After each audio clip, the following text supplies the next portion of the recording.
നമസ്കാരം എല്ലാ പ്രിയപ്പെട്ട പ്രേക്ഷകർക്കും സ്പാർക്ക് ഹെൽപ്പ് ഡെസ്കിൻ്റെ പുതിയൊരു ക്ലാസ്സിലേക്ക് സ്വാഗതം. നമ്മൾ ഇന്നത്തെ ക്ലാസ്സിലൂടെ പരിശോധിക്കുന്ന വിഷയം ഒരു ജീവനക്കാരൻ വിരമിക്കുമ്പോൾ ജീവനക്കാരനും അതുപോലെ തന്നെ ഈ ജീവനക്കാരൻ ഏത് ഓഫീസിൽ നിന്നാണോ വിരമിക്കുന്നത് ആ ഓഫീസിലും ചെയ്യേണ്ട പ്രധാനപ്പെട്ട കാര്യങ്ങൾ, അതല്ല എങ്കിൽ ശ്രദ്ധിക്കേണ്ട പ്രധാനപ്പെട്ട കാര്യങ്ങൾ ഏതെല്ലാം എന്നാണ് നമ്മൾ ഇന്നത്തെ ഈ ക്ലാസ്സിലൂടെ പരിശോധിക്കുന്നത്. ജീവിതത്തിൻ്റെ വസന്തകാലമൊക്കെയും സർക്കാരിനും നിയമനം ലഭിച്ച വകുപ്പിനുമായി സേവനം ചെയ്യുന്ന ആൾ ജീവിത സായന്തനത്തിൽ വിരമിക്കുമ്പോൾ അയാൾക്ക് അർഹതപ്പെട്ട ആനുകൂല്യങ്ങൾ കൃത്യമായും സമയബന്ധിതമായും ലഭിക്കേണ്ടതുണ്ട്. എന്നാൽ നടപടിക്രമങ്ങളിലെ കാലതാമസവും അതിലുപരി ഇക്കാര്യത്തിലുള്ള അറിവില്ലായ്മയും മൂലം വളരെയധികം കാലതാമസം ഇക്കാര്യത്തിൽ സംഭവിക്കുന്നുണ്ട് എന്നതാണ് യാഥാർത്ഥ്യം. ജീവനക്കാരൻ്റെ ഏറ്റവും ന്യായമായ ആവശ്യം എന്ന നിലയിൽ അതീവ പ്രാധാന്യമാണ് സർക്കാർ ഇക്കാര്യത്തിന് നൽകിയിരിക്കുന്നത്. ആയതുകൊണ്ട് ജീവനക്കാരനും ഓഫീസിലും എന്തൊക്കെ കാര്യങ്ങളാണ് ശ്രദ്ധിക്കേണ്ടത് എന്നത് നമുക്ക് ഓരോന്നായി തന്നെ ഈ ഒരു ക്ലാസ്സിലൂടെ പരിശോധിക്കാം. ആദ്യമായി തന്നെ ഇക്കാര്യത്തിൽ ശ്രദ്ധിക്കേണ്ട ഒരു പ്രധാനപ്പെട്ട കാര്യമെന്ന് പറയുന്നത് ജീവനക്കാരൻ്റെ വിവരങ്ങൾ എല്ലാം തന്നെ കൃത്യമായി സ്പാർക്കിൽ അപ്ഡേറ്റഡ് ആണോ എന്ന് പരിശോധിക്കുക. അപ്ഡേറ്റ് ചെയ്തിരിക്കുന്ന കാര്യങ്ങളിൽ എന്തെങ്കിലും തെറ്റുണ്ടോ? അതായത് ജീവനക്കാരൻ്റെ പേരിലോ ജനനത്തീയതി, റിട്ടയർമെൻറ്റ് തീയതി, അദ്ദേഹത്തിൻ്റെ അഡ്രസ്സുകൾ എന്തെങ്കിലും തെറ്റുണ്ടോ എന്നൊക്കെ നമ്മൾ പരിശോധിക്കുക. അതിനോടൊപ്പം തന്നെ ജീവനക്കാരൻ്റെ സർവീസ് ഹിസ്റ്ററി കൃത്യമാണോ എന്ന് നമ്മൾ കൃത്യമായിട്ടും ഉറപ്പ് വരുത്തേണ്ട ഒരു കാര്യമാണ്. സർവീസ് ഹിസ്റ്ററിയിൽ എന്തെങ്കിലും തെറ്റുകളുണ്ടെങ്കിൽ ഭാവിയിൽ ഇദ്ദേഹത്തിന് ലഭിക്കേണ്ട അരിയറുകളിൽ ഒക്കെ വ്യത്യാസം വരാൻ സാധ്യതയുണ്ട്. അതുകൊണ്ട് വിരമിക്കുന്ന ജീവനക്കാരൻ എന്നല്ല, ഓരോ ജീവനക്കാരുടെയും സർവീസ് ഹിസ്റ്ററി നമ്മൾ സ്പാർക്കിൽ കറക്റ്റായിട്ട് അപ്ഡേറ്റ് ആയിട്ടുണ്ടോ എന്ന് നമ്മൾ കൃത്യമായിട്ടും പരിശോധിച്ച് ഉറപ്പ് വരുത്തേണ്ടതായിട്ടുണ്ട്. ഇനി ശ്രദ്ധിക്കേണ്ട മറ്റൊരു പ്രധാനപ്പെട്ട കാര്യമെന്ന് പറയുന്നത് ഈ ജീവനക്കാരൻ്റെ എല്ലാ പീരീഡിലുമുള്ള ഓഡിറ്റുകൾ നമ്മൾ കംപ്ലീറ്റ് ചെയ്തിട്ടുണ്ടോ? അത് ഓഡിറ്റ് ചെയ്യേണ്ട നമ്മൾ ഓഫീസിൽ നിന്നായിരിക്കത്തില്ല. ഏത് ഓഫീസിൽ നിന്നാണോ ഈ ഓഡിറ്റ് കൈകാര്യം ചെയ്യുന്നത് ആ ഓഫീസിലോട്ട് നമ്മൾ ഈ കാര്യങ്ങളൊക്കെ അറിയിക്കുക. ഈ ഒരു ജീവനക്കാരൻ ഇന്ന തീയതിയിൽ സർവീസിൽ നിന്നും റിട്ടയർ ആവുകയാണ്, ആ ഒരു ജീവനക്കാരൻ ഇന്ന ഇന്ന ഓഫീസുകളിൽ വർക്ക് ചെയ്തിട്ടുണ്ട്, അതിൻ്റെയൊക്കെ ഓഡിറ്റ് കംപ്ലീറ്റ് ആയിട്ടുണ്ടോ എന്ന് നമ്മളൊന്ന് അന്വേഷിച്ച് അത് ഉറപ്പിക്കുക. ഇനി ഏതെങ്കിലും പീരീഡിൽ കംപ്ലീറ്റ് ചെയ്തിട്ടില്ലെങ്കിൽ അത് കംപ്ലീറ്റ് ചെയ്യാനായിട്ട് നമ്മളൊരു അപേക്ഷ കൊടുക്കുക. ഓഡിറ്റ് കംപ്ലീറ്റ് ചെയ്യുന്നത് വളരെയധികം നല്ല കാര്യമാണ്. ഈ ജീവനക്കാരന് എന്തെങ്കിലും ബാധ്യതകളുണ്ടെങ്കിൽ നമുക്ക് അത് അവിടെ വെച്ച് തന്നെ അടച്ച് നമുക്ക് ആ ഒരു പ്രശ്നം ക്ലോസ് ചെയ്യാവുന്നതാണ്. ഇൻ കേസ് ഓഡിറ്റ് നടത്തിയിട്ടില്ല എങ്കിലും കുഴപ്പമില്ല. അത് നമുക്കൊരു ബോണ്ട് 200 രൂപയുടെ മുദ്രപത്രത്തിൽ നിശ്ചിത മാതൃകയിലുള്ള ഒരു ബോണ്ട് നൽകിയാൽ നമുക്ക് പെൻഷൻ ആനുകൂല്യങ്ങളൊക്കെ നമുക്ക് ലഭിക്കുന്നതാണ്. അതുകൊണ്ട് ഓഡിറ്റ് നടത്തിയിട്ടില്ല എന്നും പറഞ്ഞ് മറ്റ് ബുദ്ധിമുട്ടുകളൊന്നും തന്നെ ഉണ്ടാകത്തില്ല. എങ്കിലും ഓഡിറ്റ് കംപ്ലീറ്റ് ചെയ്യുന്നത് വളരെ നന്നായിരിക്കും. അതുപോലെ തന്നെ ശ്രദ്ധിക്കേണ്ട മറ്റൊരു കാര്യം, ഈ ജീവനക്കാരൻ സർവീസിലിരിക്കുമ്പോൾ എന്തെങ്കിലും ലയബിലിറ്റികൾ ഉണ്ടെങ്കിൽ, നമ്മളിപ്പോൾ പറഞ്ഞു ഓഡിറ്റിൻ്റെ കാര്യം പറഞ്ഞു, എന്തെങ്കിലും ലയബിലിറ്റികൾ ഉണ്ടെങ്കിൽ അത് കൃത്യമായിട്ട് അടച്ച് റിട്ടയർ ആകുന്നതിന് മുമ്പേ തന്നെ അത് അടച്ച് ക്ലോസ് ചെയ്യാനുള്ള നടപടികൾ ജീവനക്കാരൻ അത് സ്വീകരിക്കുക. എന്തെങ്കിലും ലയബിലിറ്റികൾ ഉണ്ടോ എന്നുള്ളത് നമ്മൾ ഓഫീസിൽ ഓഡിറ്റ് സീറ്റുമായിട്ടോ അല്ലെങ്കിൽ ഓഡിറ്റ് ഏത് ഓഫീസിലാണ് കൈകാര്യം ചെയ്യുന്നത് ആ ഒരു ഓഫീസുമായിട്ടോ ബന്ധപ്പെട്ട് നമുക്ക് അന്വേഷിച്ച് അറിയാൻ കഴിയുന്നതാണ്. ഇനി ശ്രദ്ധിക്കേണ്ട മറ്റൊരു കാര്യം എന്ന് പറയുന്നത് പ്രിസം പോർട്ടൽ വഴി പെൻഷൻ അപേക്ഷ കൃത്യമായിട്ടിടുക. അതായത് ഈ ജീവനക്കാരൻ വിരമിക്കുന്നതിന് 1 വർഷം തൊട്ടേക്ക് ഇങ്ങോട്ട് നമുക്ക് പ്രിസം പോർട്ടൽ മുഖേന നമുക്ക് പെൻഷൻ അപേക്ഷ ഇടാവുന്നതാണ്. പെൻഷൻ അപേക്ഷ എങ്ങനെ ഇടാം എന്നതിനെക്കുറിച്ച് നമ്മളൊരു വിശദമായൊരു ക്ലാസ് നമ്മളുടെ ഈ ഒരു ചാനലിൽ ചെയ്തിട്ടുണ്ട്. അത് കാണാത്തവർ കാണുക. എല്ലാ വിവരങ്ങളും പ്രിസം പോർട്ടലിൽ നമുക്ക് എങ്ങനെ രജിസ്റ്റർ ചെയ്യാം എന്നത് മുതൽ AGയിലോട്ട് ഇത് അയക്കുന്നത് വരെയുള്ള കാര്യങ്ങൾ നമ്മൾ ആ ഒരു ക്ലാസ്സിൽ ഉൾപ്പെടുത്തിയിട്ടുണ്ട്. ആ ഒരു ക്ലാസ് പൂർണ്ണമായിട്ടും കണ്ടാൽ നിങ്ങൾക്ക് എങ്ങനെയാണ് പ്രിസം പോർട്ടൽ മുഖേന പെൻഷൻ അപേക്ഷ അയക്കുന്നത് എന്ന് മനസ്സിലാക്കാൻ കഴിയുന്നതാണ്. ഇനി മറ്റൊരു കാര്യമെന്ന് പറയുന്നത് നമ്മൾ റിട്ടയർമെൻറ്റിന് മുന്നോടിയായിട്ട് നമ്മളുടെ ETSB അക്കൗണ്ട് നമുക്ക് ക്ലോസ് ചെയ്യാവുന്നതാണ്. അങ്ങനെ ക്ലോസ് ചെയ്യണമെന്ന് സർക്കാർ നിർദ്ദേശമുള്ളതാണ്. അതുകൊണ്ട് നമ്മൾ ETSB അക്കൗണ്ട് വിരമിക്കുന്നതിന് മുന്നോടിയാൽ തന്നെ അവസാന മാസങ്ങൾ നമ്മൾ ഏത് മാസമാണോ റിട്ടയർ ആകുന്നത് ആ ഒരു മാസം തന്നെ നമുക്കത് ക്ലോസ് ചെയ്യാൻ പറ്റുന്നതാണ്. ഇൻ കേസ് ക്ലോസ് ചെയ്തിട്ടില്ല എങ്കിലും നമുക്ക് റിട്ടയർ ചെയ്തതിന് ശേഷവും നമുക്ക് ആ ഒരു ഏത് ട്രഷറിയിലായാലും നമ്മൾ ഇന്ന ട്രഷറിയിൽ നിന്നാണ് സാലറി വാങ്ങുന്നത് അങ്ങനൊന്നുമില്ല. കേരളത്തിലെ ഏത് ട്രഷറിയിലും നമുക്ക് ഈ ഒരു അപേക്ഷ കൊടുത്ത് നമ്മളുടെ ആ ഒരു ETSB അക്കൗണ്ട് നമുക്ക് ക്ലോസ് ചെയ്യാൻ കഴിയുന്നതാണ്. വിരമിക്കുന്നതിന് മുന്നോടിയായിട്ടോ വിരമിച്ചതിന് ശേഷം ഉടൻ തന്നെ നമുക്ക് ആ ഒരു നടപടി നമ്മൾ പൂർത്തീകരിക്കേണ്ടതായിട്ടുണ്ട്. ഇനി അടുത്ത ഒരു കാര്യമെന്ന് പറയുന്നത് GPF ക്ലോഷറാണ്.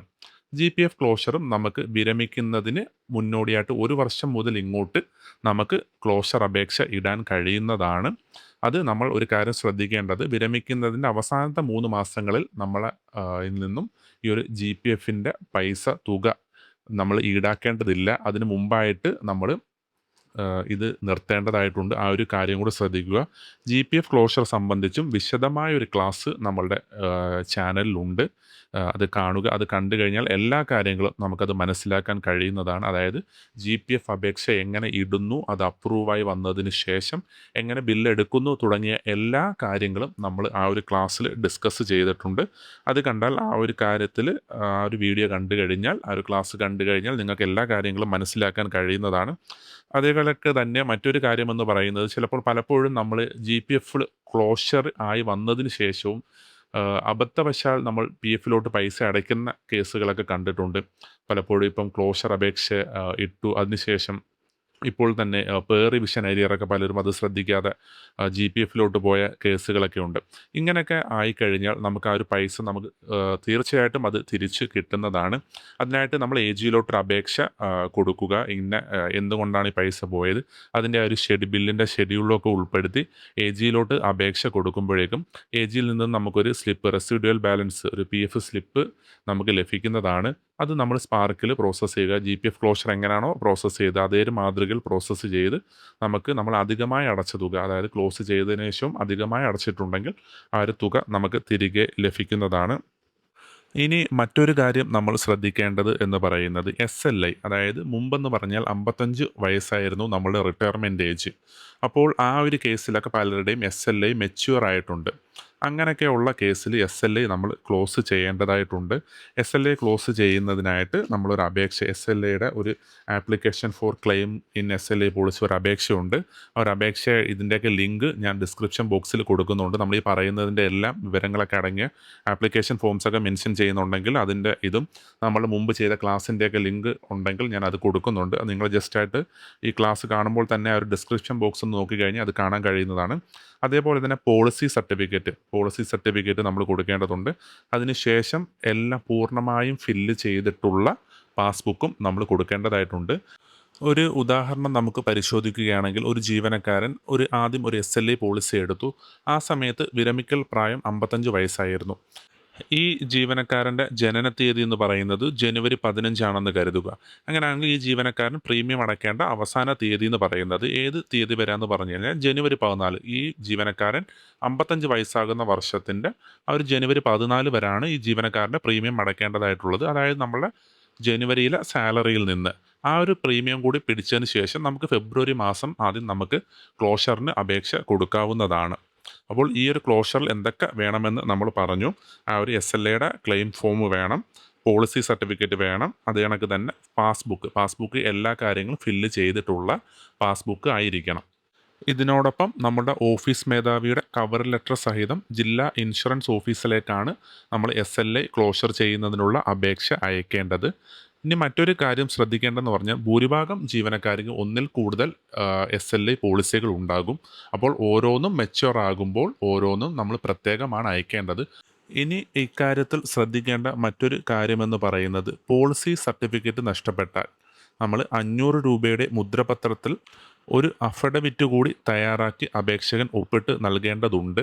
അതായത് indemnity bond for duplicate policy for the use of insured എന്നാണ് അതിൻ്റെ ഒരു മാതൃകയും നമ്മളുടെ ആ ഒരു ഡിസ്ക്രിപ്ഷൻ ബോക്സിൽ കൊടുക്കുന്നുണ്ട്. നിങ്ങളത് ഒന്ന് നോക്കുക. ഇനി പാസ്ബുക്ക് ഇല്ലാത്തവർ, അതായത് നമുക്കിപ്പോൾ പാസ്ബുക്ക് നഷ്ടപ്പെട്ടിട്ടുണ്ടെങ്കിൽ നമ്മൾ ഏതൊക്കെ ഓഫീസിലാണോ വർക്ക് ചെയ്തിട്ടുള്ളത് ആ ഓഫീസിൽ നിന്നും നമ്മളുടെ സാലറിയിൽ നിന്നും SLI തുക ഈടാക്കിയതിൻ്റെ ഒരു സ്റ്റേറ്റ്മെൻറ്റ് സ്ഥാപനത്തിലെ DDO ഒപ്പിട്ടത് കൂടി നമ്മൾ സമർപ്പിക്കേണ്ടതായിട്ടുണ്ട്. അതുകൊണ്ട് പാസ്ബുക്കും പോളിസി സർട്ടിഫിക്കറ്റും ഒക്കെ നമ്മൾ സൂക്ഷിച്ച് വെക്കുക. പോളിസി സർട്ടിഫിക്കറ്റ് നഷ്ടപ്പെട്ട് കഴിഞ്ഞാൽ നമ്മൾ 500 രൂപയുടെ മുദ്രപത്രത്തിൽ ഒരു അഫിഡവിറ്റ് തയ്യാറാക്കി കൊടുത്താൽ മതി. പക്ഷേ പാസ്ബുക്ക് നഷ്ടപ്പെട്ട് കഴിഞ്ഞാൽ നമ്മൾ ഏതൊക്കെ ഓഫീസിലാണോ വർക്ക് ചെയ്തത് ആ ഓഫീസിൽ നിന്ന് എല്ലാം ആ ഒരു സ്റ്റേറ്റ്മെൻറ്റ് DDO ഒപ്പിട്ടത് നമ്മൾ വാങ്ങിച്ച് സമർപ്പിക്കേണ്ടതായിട്ടുണ്ട്. അതുകൊണ്ട് ഈ പാസ്ബുക്കും എല്ലാ കാര്യങ്ങളും പോളിസി സർട്ടിഫിക്കറ്റും ഒക്കെ കൃത്യമായി തന്നെ നമ്മൾ സൂക്ഷിച്ച് വെക്കുക. ഇനി ഇൻഷുറൻസ് വകുപ്പിൽ നിന്നും ഈ അവിടുത്തെ ആ പ്രൊസീജിയറൊക്കെ പൂർത്തിയായി കഴിഞ്ഞാൽ നമുക്കൊരു അറിയിപ്പ് ലഭിക്കുന്നതാണ്. നമ്മളുടെ മെയിലിൽ ഒരു ഡിസ്ചാർജ് വൗച്ചർ ലഭിക്കും. അത് നമ്മൾ പ്രിൻ്റ് എടുത്ത് ഒപ്പിട്ട് നമ്മളുടെ ബാങ്ക് പാസ്ബുക്കിൻ്റെ ഫ്രണ്ട് പേജ്, അതല്ലെങ്കിൽ പേജ് ക്യാൻസൽ ചെയ്ത ചെക്ക് ലീഫ്, ഇതേതെങ്കിലും ഒന്ന് ഇതിനോടൊപ്പം അറ്റാച്ച് ചെയ്ത് ജില്ലാ ഇൻഷുറൻസ് ഓഫീസിൽ സമർപ്പിച്ചാൽ മതിയാകും. നമുക്ക് എത്ര രൂപയാണോ അത് നമുക്ക് ബാങ്ക് അക്കൗണ്ടിൽ ലഭിക്കുന്നതായിരിക്കും. ഇത്രയൊക്കെ ഉള്ളൂ ഈ SLI ക്ലോഷർ സംബന്ധിച്ച്. ഇപ്പോൾ നമ്മൾ 55 വയസ്സ് ആകുമ്പോൾ ഉള്ള ക്ലോഷർ ആകുന്നത് ആ ഒരു സമയത്തും 56 വയസ്സാകുമ്പോൾ ക്ലോഷർ ആകുന്ന പോളിസികളുണ്ടെങ്കിൽ അത് ആ ഒരു സമയത്തുമാണ് നമ്മൾ ക്ലോഷർ നടപടികൾ ചെയ്യേണ്ടത് എന്നുള്ള കാര്യം കൂടി ശ്രദ്ധിക്കുക. ഇനി അടുത്ത പറയുന്ന വിഷയം GIS ആണ്. GIS മുമ്പ് വിശ്വാസ് പോർട്ടൽ മുഖേന നമ്മൾ ഓൺലൈനായിട്ടായിരുന്നു ചെയ്തുകൊണ്ടിരുന്നത്.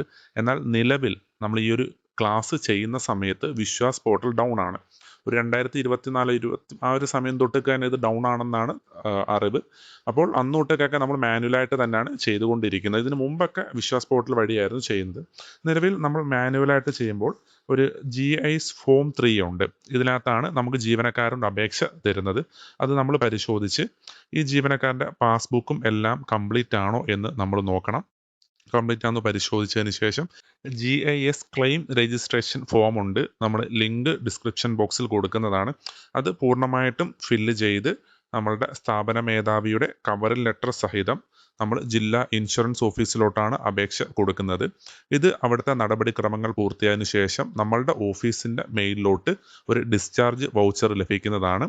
അത് ഡിസ്ചാർജ് വൗച്ചർ അതിനകത്ത് നമ്മൾ ഓഫീസിൽ ചെയ്യേണ്ട കുറച്ച് കാര്യങ്ങളുണ്ട്.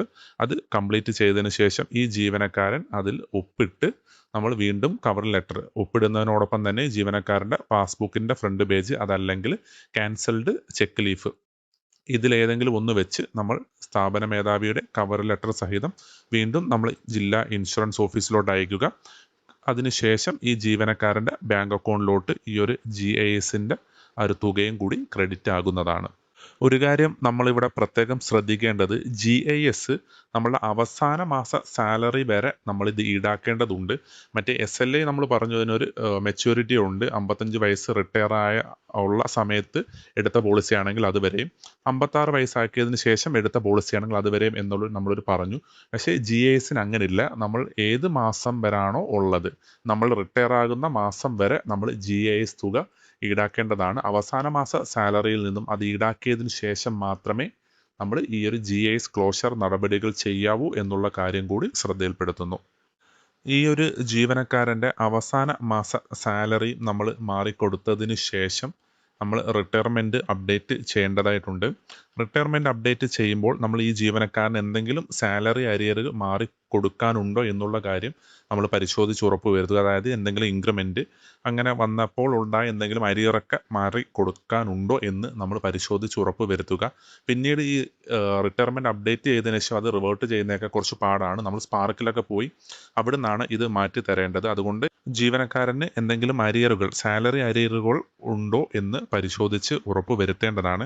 ഈ ജീവനക്കാരൻ്റെ റിട്ടയർമെൻറ്റ് അപ്ഡേറ്റ് ചെയ്യുന്നതിനായിട്ട് നമ്മൾ സ്പാർക്കിൽ DDOയുടെ ലോഗിൽ സർവീസ് മാറ്റേഴ്സിൽ അതിനകത്ത് റിട്ടയർമെൻറ്റ് എന്ന് പറയുന്ന ഒരു ഓപ്ഷൻ ഉണ്ട്. അതിനകത്താണ് ഇത് റിട്ടയർമെൻറ്റ് അപ്ഡേറ്റ് ചെയ്യുന്നത്. ഈ റിട്ടയർമെൻറ്റ്സിൽ എൻ്റർ റിട്ടയർമെൻറ്റ് ഡീറ്റെയിൽസ് എന്ന ആ ഒരു ഭാഗത്ത് നമ്മൾ ക്ലിക്ക് ചെയ്ത് നമ്മളുടെ ഡിപ്പാർട്ട്മെൻറ്റ്, അതേപോലെ തന്നെ ഓഫീസും നമ്മൾ അവിടുന്ന് സെലക്ട് ചെയ്യുക. ഓഫീസും സെലക്ട് ചെയ്ത് ഏത് എംപ്ലോയി ആണോ റിട്ടയർമെൻറ്റ് അപ്ഡേറ്റ് ചെയ്യേണ്ടത് ആ ഒരു എംപ്ലോയിയുടെ പേരിന് നേരെ നമ്മൾ ക്ലിക്ക് ചെയ്യുക. ആ ജീവനക്കാരൻ്റെ ഡെസിഗ്നേഷനും ഒക്കെ അവിടെ വരുന്നത് കാണാം. അതിനുശേഷം nature of retirement or termination എന്ന ഭാഗത്ത് നമ്മളിപ്പോൾ ഇവിടെ ഈ ഒരു ജീവനക്കാരൻ സൂപ്പറാന്വേഷൻ ആണ്, അതുകൊണ്ട് നമ്മൾ സൂപ്പറാന്വേഷൻ ആണ് കൊടുക്കുന്നത്. അല്ലെങ്കിൽ VRS ആണോ അതിന് ഇതിനകത്തു നിന്നും ഉചിതമായ ഒരു ഇത് നമ്മൾ കൊടുക്കുക. ഇവിടെ സൂപ്പറാന്വേഷൻ ആയതുകൊണ്ട് നമ്മൾ സൂപ്പറാന്വേഷൻ കൊടുക്കുന്നു. അതിനുശേഷം എല്ലാ വിവരങ്ങളും വരും. അതിൻ്റെ ഒരു ഓർഡർ നമ്പരൊക്കെ ചോദിക്കുന്നുണ്ട്. അത് നമ്മൾ ജസ്റ്റ് എന്തെങ്കിലും കൊടുത്താൽ മതി, AG എന്നുള്ള എന്തെങ്കിലും അതോ മറ്റെന്തെങ്കിലും ഒരു ഇത് നമ്മളവിടെ കൊടുത്താൽ മതിയാകും. അതിനുശേഷം കൺഫേം കൊടുക്കുന്നതോടുകൂടി ഈ റിട്ടയർമെൻറ്റ് അപ്ഡേറ്റ് ആകുന്നതാണ്. ഇത് റിട്ടയർമെൻറ്റ് അപ്ഡേറ്റ് ആയി കഴിഞ്ഞാൽ പിന്നീട് അത് റിവോക്ക് ചെയ്യുന്നത് കുറച്ച് ബുദ്ധിമുട്ടുള്ള കാര്യമാണ്. അതുകൊണ്ട് റിട്ടയർമെൻറ്റ് അപ്ഡേറ്റ് ചെയ്തതിന് മുമ്പായി ഈ ജീവനക്കാരന് എന്തെങ്കിലും സാലറി അരിയറുകളൊക്കെ മാറി നൽകുവാനുണ്ടോ എന്നുള്ള കാര്യം നമ്മൾ കൃത്യമായും പരിശോധിച്ച് ഉറപ്പ് വരുത്തേണ്ടതാണ്. നമ്മളിപ്പോൾ ജീവനക്കാരൻ്റെ റിട്ടയർമെൻറ്റ് സ്പാർക്കിൽ അപ്ഡേറ്റ് ചെയ്തിട്ടുണ്ട്. അതിനുശേഷം നമ്മൾ LPC ജനറേറ്റ് ചെയ്യേണ്ടതായിട്ടുണ്ട്. LPC ജനറേറ്റ് ചെയ്യുന്നതിനായിട്ട് നമ്മൾ സ്പാർക്കിൽ സാലറി മാറ്റേഴ്സിൽ അതർ റിപ്പോർട്ട്സിൽ LPC ഓപ്ഷനിൽ നിന്നാണ് നമ്മൾ LPC ജനറേറ്റ് ചെയ്യുന്നത്. നമ്മളുടെ ഡിപ്പാർട്ട്മെൻറ്റ്, ഓഫീസ് എന്നിവ തിരഞ്ഞെടുത്ത് month and year of relieving എന്നതിൽ ക്ലിക്ക് ചെയ്ത് നമ്മൾ ഗോ ബട്ടണിൽ ക്ലിക്ക് ചെയ്താൽ വിരമിച്ച ജീവനക്കാരൻ്റെ പേര്, റിലീവിംഗ് ഡേറ്റ് എന്നിവ അവിടുന്ന് കാണാൻ കഴിയുന്നതാണ്. അതിനുശേഷം ജനറേറ്റ് LPC എന്നതിൽ ക്ലിക്ക് ചെയ്യുന്നതോടുകൂടി നമുക്ക് LPC അവിടുന്ന് ജനറേറ്റ് ചെയ്ത് വരുന്നതാണ്. ഒരു കാര്യം നമ്മളിവിടെ ശ്രദ്ധിക്കുക, അതായത് ഈ ഒരു ജീവനക്കാരൻ്റെ റിട്ടയർമെൻറ്റ് അപ്ഡേറ്റ് ചെയ്ത് കഴിഞ്ഞാൽ 3 മാസത്തേക്ക് മാത്രമേ നമുക്ക് ഇവിടുന്ന് LPC ഡൗൺലോഡ് ചെയ്യാൻ കഴിയുകയുള്ളൂ. അതിനുശേഷം ഈ ഒരു ഓപ്ഷൻ വഴി നമുക്ക് LPC ഡൗൺലോഡ് ചെയ്യാൻ കഴിയുകയില്ല.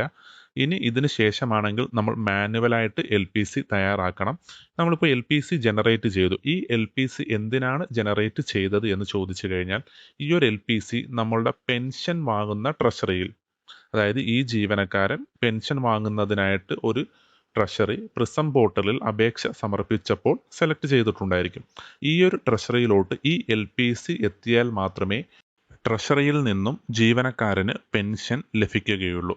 അതുകൊണ്ട് കൃത്യമായി തന്നെ നമ്മൾ അവസാന മാസ സാലറി നമ്മൾ ജീവനക്കാരന് നൽകി മറ്റ് അരിയറുകളൊന്നും നൽകാനില്ല എന്ന് ഉറപ്പ് വരുത്തി. ഇവിടെ ഈ അരിയർ എന്ന് പറയുന്നത് സാലറി അരിയറാണ്. ഇപ്പോൾ നമുക്ക് ലഭിക്കാനുള്ള DA അരിയറുകൾ, മറ്റ് കാര്യങ്ങളൊന്നും ഇതിൽ ഉൾപ്പെടുത്തില്ല. അതും കൂടി ഒന്ന് ശ്രദ്ധിക്കുക. അരിയറെല്ലാം നൽകിയതിന് ശേഷം റിട്ടയർമെൻറ്റ് അപ്ഡേറ്റ് ചെയ്ത് നമ്മൾ LPC സ്പാർക്കിൽ നിന്നും ജനറേറ്റ് ചെയ്ത് ഈ ജീവനക്കാരൻ ഏത് ട്രഷറിയിൽ നിന്നാണോ പെൻഷൻ വാങ്ങുവാൻ നൽകിയിരിക്കുന്നത് ആ ട്രഷറിയിലോട്ട് അപേക്ഷ ഈ LPC അയച്ച് നൽകേണ്ടതാണ്. ഇനി ശ്രദ്ധിക്കേണ്ട മറ്റൊരു പ്രധാനപ്പെട്ട കാര്യമെന്ന് പറയുന്നത്, ജീവനക്കാരൻ്റെ NLC നമ്മൾ ട്രഷറിയിലോട്ട് നൽകണം. NLC ട്രഷറിയിൽ ലഭിച്ചാൽ മാത്രമേ ഈ ജീവനക്കാരൻ്റെ പെൻഷനറി ബെനിഫിറ്റ്സ് ഒക്കെ ജീവനക്കാരന് ലഭിക്കുകയുള്ളൂ. അതായത് DCRG പോലുള്ള പെൻഷനറി ബെനിഫിറ്റ്സ് ഒക്കെ NLC ലഭിച്ചതിന് ശേഷം മാത്രമേ ട്രഷറി അത് ഡിസ്ബേഴ്സ് ചെയ്യത്തുള്ളൂ. അതും സമയബന്ധിതമായി തന്നെ നമ്മൾ ആ ഒരു ട്രഷറിയിലോട്ട് നമ്മളുടെ പെൻഷൻ സാങ്ഷനിങ് അതോറിറ്റി അയച്ച് കൊടുക്കേണ്ടതാണ്. NLC കൊടുക്കുമ്പോൾ നമ്മൾ ശ്രദ്ധിക്കേണ്ട പ്രധാനപ്പെട്ട കാര്യങ്ങൾ എന്ന് പറയുന്നത്, ഇത് 2 ഉത്തരവ് പ്രകാരമാണ് NLC നമ്മൾ ഇഷ്യൂ ചെയ്യുന്നത്. അതായത് GOP 46/2023, അതുപോലെ തന്നെ GOP 52/2023.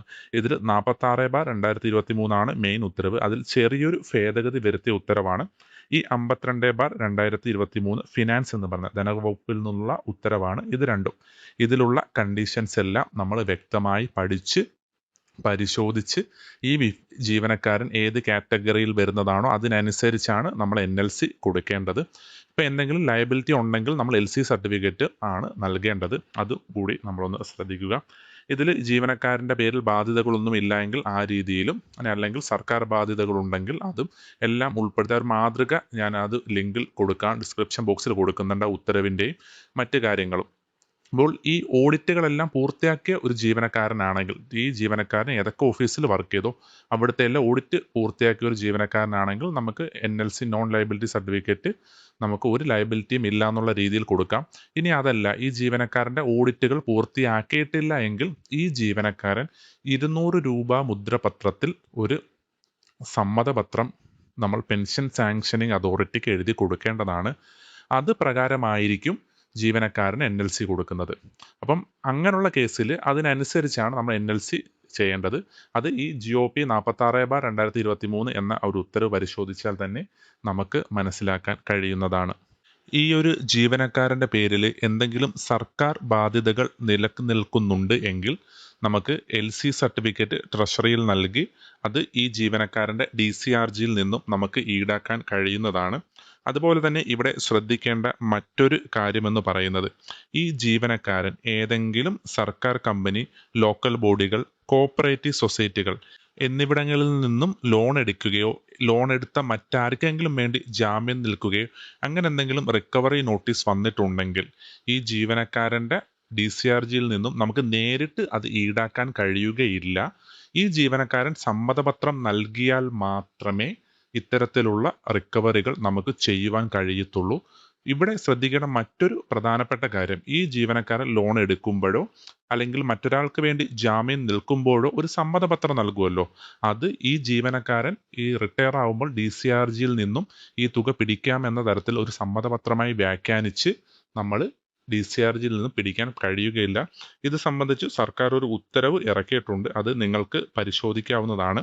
ഉത്തരവെന്ന് പറയുന്നത് GOP 11/2025 ഫിനാൻസ്, ഈ ഉത്തരവിലാണ് അത് പറയുന്നത്. അതുകൊണ്ട് ജീവനക്കാരൻ ലോൺ എടുക്കുന്ന സമയത്ത് നൽകിയ സമ്മതപത്രം വെച്ച് നമ്മൾ DCRGയിൽ നിന്നും ജീവനക്കാരൻ്റെ അനുമതി ഇല്ലാതെ പിടിക്കരുത്. അത് തെറ്റാണ്. അങ്ങനെ ചെയ്യുന്നത് നമുക്ക് ഗുരുതര പ്രത്യാഘാതങ്ങൾ ഉണ്ടാക്കും. അതുകൊണ്ട് അത്തരത്തിലുള്ള നടപടികളൊന്നും പെൻഷൻ സാങ്ഷനിങ് അതോറിറ്റി സ്വീകരിക്കരുത് എന്ന ഒരു വിവരം കൂടി ശ്രദ്ധയിൽപ്പെടുത്തുകയാണ്. ഇനി റിട്ടയർമെന്റ് ആയ ആ ഒരു ജീവനക്കാരന് അർഹതപ്പെട്ട ഒരു പ്രധാനപ്പെട്ട ആനുകൂല്യമാണ് ടെർമിനൽ സറണ്ടർ. അതായത് ജീവനക്കാരൻ്റെ ക്രെഡിറ്റിൽ റിട്ടയർ ആകുന്ന ആ ഒരു സമയത്ത് എത്ര ആർജിത അവധി ബാലൻസ് ഉണ്ടായിരുന്നോ അത് നമുക്ക് ടെർമിനൽ സറണ്ടർ ആയിട്ട് അനുവദിക്കുവാൻ കഴിയുന്നതാണ്. ഇതിൽ നോൺ ഗസറ്റഡ് ഉദ്യോഗസ്ഥൻ്റെ കേസിൽ അത് ഈ വ്യക്തിയുടെ നിയമന അധികാരി ആരാണോ ആ വ്യക്തിക്ക് ഒരു പ്രൊസീഡിങ്സ് ആക്കി ഈ ജീവനക്കാരൻ ഏത് ഓഫീസിൽ നിന്നാണോ റിട്ടയർ ചെയ്തത് ആ ഓഫീസിലോട്ട് നൽകിയാൽ മതിയാകും. ഇതിന് ജീവനക്കാരൻ്റെ പ്രത്യേക അപേക്ഷയൊന്നും ആവശ്യമില്ല. റിട്ടയർ ആയാൽ അത് നമ്മളുടെ നിയമനാധികാരി സ്വമേധയാ ചെയ്യേണ്ട ഒരു കാര്യമാണ്. പ്രൊസീഡിങ്സ് ആക്കുക, അത് ഏത് ഓഫീസിൽ നിന്നാണോ റിട്ടയർ ആയത് ആ ഓഫീസിലോട്ട് അയച്ചു കൊടുക്കുക. ആ ഓഫീസിൽ നിന്നും അത് സ്പാർക്കിൽ എൻ്റർ ചെയ്ത് ഈ ജീവനക്കാരന് അത് മാറിക്കൊടുക്കുക. ഇനി ഗസറ്റഡ് ഉദ്യോഗസ്ഥരുടെ കേസിലാണെങ്കിൽ നിയമനാധികാരി ഉത്തരവാക്കി, അതായത് ഉത്തരവാക്കുക എന്ന് പറഞ്ഞു കഴിഞ്ഞാൽ AGയുടെ അംഗീകാരത്തിന് വിധേയമായാണ്. AGക്ക് അറിയത്തുള്ളൂ ഈ ജീവനക്കാരൻ്റെ ക്രെഡിറ്റിൽ എത്ര ബാലൻസ് ഉണ്ടെന്ന്. AGയിൽ ഈ ഉത്തരവ് ലഭിക്കുമ്പോൾ AGയിൽ നിന്നും നമുക്കൊരു സ്ലിപ്പ് വരുന്നതാണ്. ആ സ്ലിപ്പ് വാലിഡേറ്റ് ചെയ്ത് നമുക്ക് സ്പാർക്കിൽ നിന്നും ബില്ല് എടുക്കാവുന്നതാണ്. സ്പാർക്കിൽ എങ്ങനെയാണ് ബില്ല് എടുക്കുന്നതെന്ന് ജസ്റ്റ് ഒന്ന് കാണിച്ചു തരാം. ജസ്റ്റ് ആ ഒരു മെനു ഒക്കെ നമുക്കൊന്ന് പരിചയപ്പെടുത്തുക മാത്രമാണ്, ബില്ല് എടുക്കുകയല്ല. ടെർമിനൽ സറണ്ടർ എടുക്കുവാൻ ജീവനക്കാരൻ്റെ റിട്ടയർമെൻറ്റ് നമ്മൾ അപ്ഡേറ്റ് ചെയ്തിരിക്കണം. നമ്മൾ ഓൾറെഡി അപ്ഡേറ്റ് ചെയ്തിട്ടുണ്ട്. ഇനി നേരെ നമ്മൾ അക്കൗണ്ട്സിൽ ക്ലെയിം എൻട്രിയിൽ regular employee with Spark ID എന്നതാണ് നമ്മൾ ക്ലിക്ക് ചെയ്യേണ്ടത്. ജസ്റ്റ് നമ്മൾ റിട്ടയർ ആയി പോയി അതുകൊണ്ട് റിലീവ്ഡ് റിട്ടയർ എംപ്ലോയീസിൽ നിന്ന് എടുക്കരുത്. ഇതിൽ മാത്രമാണ് ആദ്യത്തെ option regular employees with Spark I D എന്ന ഓപ്ഷനിൽ നിന്നാണ് നമ്മൾ ക്ലെയിം എൻട്രി ഇത് ചെയ്യേണ്ടത്. നമ്മൾ അതിനുശേഷം നമ്മളുടെ ഡിപ്പാർട്ട്മെൻറ്റ്, ഓഫീസ്, അതേപോലെ തന്നെ നമ്മളുടെ നേച്ചർ ഓഫ് ക്ലെയിം എന്ന ഭാഗത്ത് നമ്മളിങ്ങോട്ട് താഴോട്ട് വരുമ്പോൾ ടെർമിനൽ സറണ്ടർ ഓഫ് ലീവ്, ഈ ഒരു ഓപ്ഷനാണ് കണ്ട, ടെർമിനൽ SURR ഓഫ് ലീവ് എന്ന ഈ ഒരു ഓപ്ഷനാണ് നമ്മൾ സെലക്ട് ചെയ്യേണ്ടത്. അപ്പോഴത്തേക്കും അവിടെ ഒരു മെസ്സേജ് കാണാം, the employee who had already marked retirement alone shall be listed for processing this claim എന്ന ഒരു മെസ്സേജ് കാണാൻ കഴിയുന്നതാണ്. ഇത് നമ്മൾ ആദ്യമേ പറഞ്ഞു. അതിനുശേഷം DDO കോഡ് നമ്മളവിടെ സെലക്ട് ചെയ്ത് പീരീഡ് ഓഫ് ബില്ല് എന്ന ഭാഗത്ത് ഈ ജീവനക്കാരൻ ഏത് മാസമാണോ റിട്ടയർ ആയത് ആ മാസത്തിൻ്റെ 1-ാം തീയതി മുതൽ ലാസ്റ്റ് ഡേറ്റ് വരെയുള്ള ഇതാണ് കൊടുക്കേണ്ടത്. ഇവിടെ ഞാൻ ആ ഒരു മാസം 4-ാം മാസമാണെന്ന് അസ്യൂം ചെയ്ത് 1/4/2026 കൊടുക്കുക. അപ്പോഴത്തേക്ക് ടു ഡേറ്റ് അവിടെ ഓട്ടോമാറ്റിക്കായിട്ട് വരുന്നതാണ് 30/4/26. എക്സ്പെൻഡിച്ചർ ഹെഡ് ഓഫ് അക്കൗണ്ട് എല്ലാ വകുപ്പിലും ഇത് സെയിം ആയിരിക്കും. ഈ ഒരു ഹെഡിൽ നിന്നായിരിക്കും ടെർമിനൽ സറണ്ടർ തുക എക്സ്പെൻഡിച്ചർ ആവുന്നത്. സാലറി ഹെഡ് ഓഫ് അക്കൗണ്ട് നമ്മളെ വകുപ്പിൻ്റെ സാലറി ഹെഡ് ഏതാണോ അത് നമ്മൾ സെലക്ട് ചെയ്ത് കൊടുക്കുക. അതിനുശേഷം സൂപ്പർ ആനുവേഷൻ റിട്ടയർമെൻറ്റ് ഡേറ്റ് ഇത് ഏതാണോ വിച്ച് എവർ ഈസ് ലെസ്സർ അത് കൊടുക്കുക. ഈ ജീവനക്കാരൻ്റെത് നമ്മൾ 30/4/2026 അസ്യൂം ചെയ്ത് അത് കൊടുക്കുന്നു. മോഡ് ഓഫ് പേയ്മെൻറ്റ് നമ്മളിവിടെ എംപ്ലോയീസ് TSB ആണെങ്കിൽ TSB നമ്മൾ ആദ്യമേ പറഞ്ഞു ETSB ക്ലോസ് ചെയ്യണമെന്ന്. ക്ലോസ് ചെയ്തിട്ടുണ്ടെങ്കിൽ നമ്മളിവിടെ ബാങ്കാണ് കൊടുക്കേണ്ടത്. ആ ഒരു കാര്യങ്ങളൊക്കെ നമ്മൾ ശ്രദ്ധിക്കുക. ജീവനക്കാരൻ ETSB ക്ലോസ് ചെയ്തിട്ടുണ്ട് എങ്കിൽ നമ്മൾ ബാങ്ക് കൊടുത്താണ് ചെയ്യേണ്ടത്. ഇവിടെ ഞാൻ ജസ്റ്റ് ETSB കൊടുത്ത് ഒന്ന് കാണിക്കുകയാണ്. അതിനുശേഷം ഇവിടുന്ന് ജീവനക്കാരൻ്റെ പെന്ന് സെലക്ട് ചെയ്യുക. ഇപ്പോൾ AG സ്ലിപ്പ് ഗസറ്റഡ് ഉദ്യോഗസ്ഥനാണെങ്കിൽ ഈ ഒരു പെന്ന് സെലക്ട് ചെയ്യുമ്പോൾ തന്നെ ബാക്കി ഡീറ്റെയിൽസ് എല്ലാം ഇവിടെ ഓട്ടോമാറ്റിക്കായിട്ട് വരുന്നത് നമുക്ക് കാണാൻ കഴിയുന്നതാണ്. നോൺ ഗസറ്റഡ് ആണെങ്കിൽ നമ്മൾ എൻ്റർ ചെയ്ത് കൊടുക്കണം. ഇപ്പം പെന്ന് സെലക്ട് ചെയ്യുമ്പോഴത്തേക്ക് നെയിമും ഡെസിഗ്നേഷനും ഒക്കെ വരും. അതിനുശേഷം നമ്പർ ഓഫ് ഡേയ്സ് നമ്മൾ എൻ്റർ ചെയ്ത് കൊടുക്കണം. അതിനുശേഷം സാങ്ഷൻ ഓർഡർ ഡേറ്റും ഇതൊക്കെ നമ്മൾ എൻ്റർ ചെയ്ത് കൊടുത്ത് ഇൻസേർട്ട് കൊടുത്ത് നമുക്ക് സബ്മിറ്റ് കൊടുത്ത് ക്ലെയിം സബ്മിറ്റ് ചെയ്യാം. ഇനി ക്ലെയിം അപ്രൂവ് ചെയ്ത് ബാക്കി കാര്യങ്ങളൊക്കെ നമ്മൾ സാധാ ഒരു ക്ലെയിം എങ്ങനെയാണോ സ്പാർക്കിൽ ചെയ്യുന്നത് അതുപോലെ ആയിരിക്കും. ഇവിടെ ഞാൻ ജസ്റ്റ് ഒന്ന് കാണിച്ച് മെനു ഒന്ന് പരിചയപ്പെടുത്തിയതാണ്. എനിക്കിപ്പോൾ ഇവിടെ ആരും ഇല്ലാത്തത് കൊണ്ടാണ് തുടർന്ന് എനിക്കിത് കാണിച്ചു തരാൻ കഴിയാത്തത്. ഇങ്ങനെ ചെയ്താൽ മതിയാകും. അങ്ങനെ ജീവനക്കാരൻ നമ്മൾ ടെർമിനൽ സറണ്ടർ മാറി കൊടുത്തിട്ടുണ്ട്. നമ്മളിപ്പോൾ സ്പാർക്ക് വഴി മാറിക്കൊടുക്കേണ്ട ഓൾമോസ്റ്റ് ക്ലെയിമുകളെല്ലാം തന്നെ നമ്മളിവിടെ പറഞ്ഞു. ഇനി നമ്മൾ നേരെ മെഡിസിപ്പിലോട്ടാണ് പോകുന്നത്. മെഡിസിപ്പിൽ നമ്മളുടെ ഓഫീസ് ലോഗിനിൽ പ്രവേശിച്ച് ലെഫ്റ്റ് സൈഡിലുള്ള ആ ഒരു റിട്ടയറിംഗ് എംപ്ലോയീസ് എന്ന അതിൽ ക്ലിക്ക് ചെയ്താൽ നമ്മളുടെ ഓരോ മാസവും നമ്മളുടെ വകുപ്പിൽ നിന്നും റിട്ടയർ ആകുന്ന ജീവനക്കാരുടെ പേര് അവിടുന്ന് കാണാൻ കഴിയുന്നതാണ്.